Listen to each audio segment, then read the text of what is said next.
stuff like that, and that's what tear relationships down. Like, so my thing would be whatever it is, let it go. Ain't nothing worth losing. You know what I mean? A relationship with your loved ones. Mm-hmm. All right. Anything about what you know now? What would you tell yourself? If I could tell my younger self something now, honestly, grow up. I still held on to a lot of childish ways, and to a point through it that the world revolved around me. Even though I had kids, Mm-hmm. I was still pretty much thinking about myself, because at that time, like, I loved y'all, but I really wasn't thinking about.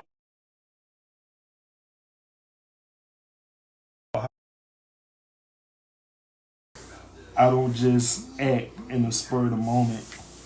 I do still it sometimes, but not as much as I used to. I actually think things through to try to be clear headed before I act on anything. Just so you don't say the wrong thing, or Mm-hmm. you don't. Cause it's some things that you say that no matter how many times you say sorry, you just can't come back from. Exactly. It's not what you say. It's how you say it. Right. And sometimes, you can have the best of intentions, but all it takes is for one word to be added or one word to be taken away, and it has a completely different meaning. So, yeah, it took me a long time to learn that.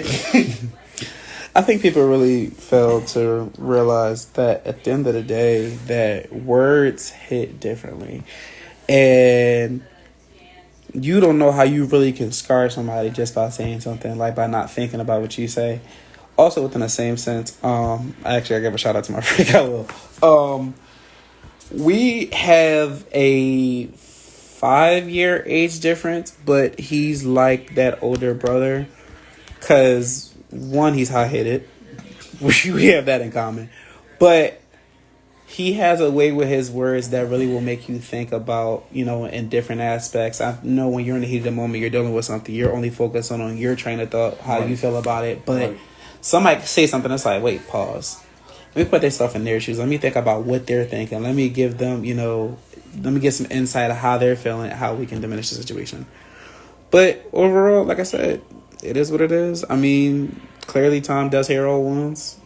It happened. I mean, it'll never completely take them away, but the only thing you can do is you'll always remember that time, but you'll also know that, yeah, we definitely can't go back there, because I don't think if that situation was to happen again, I doubt that there's a real good chance that you'll be able to come away from that a second time.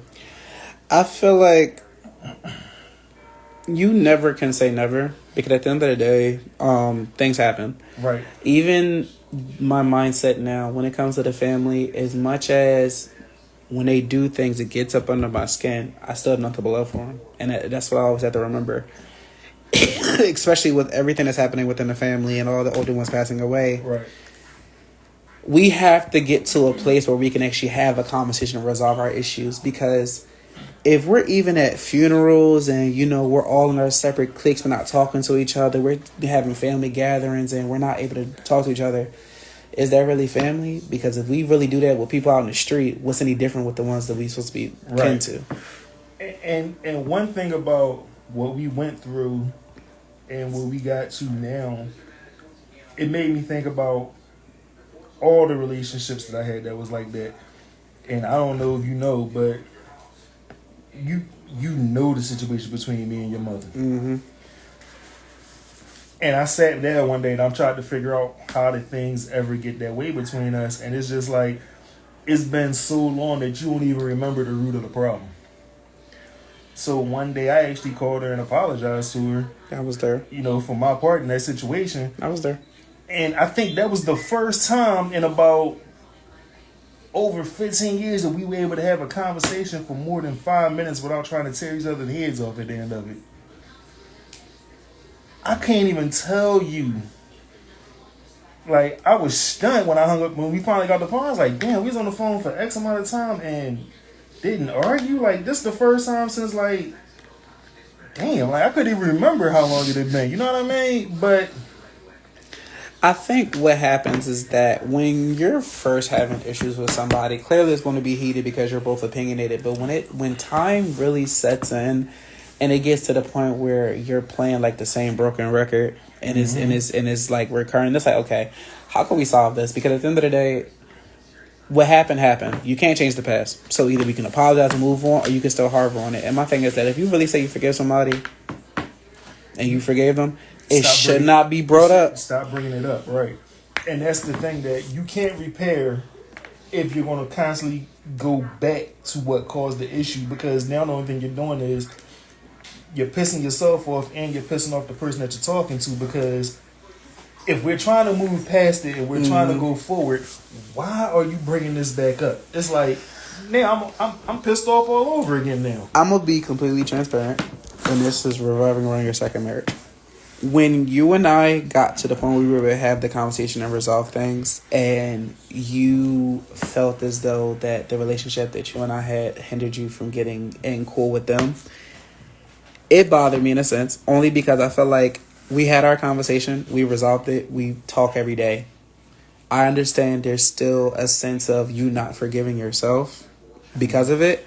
But I feel like if the person that you hurt, or the person that's openly forgave you, has not shown you any sort of sense that they have like any ill will or any malintentions, you shouldn't still be beating yourself up, because regardless, like you said, you can't change the past.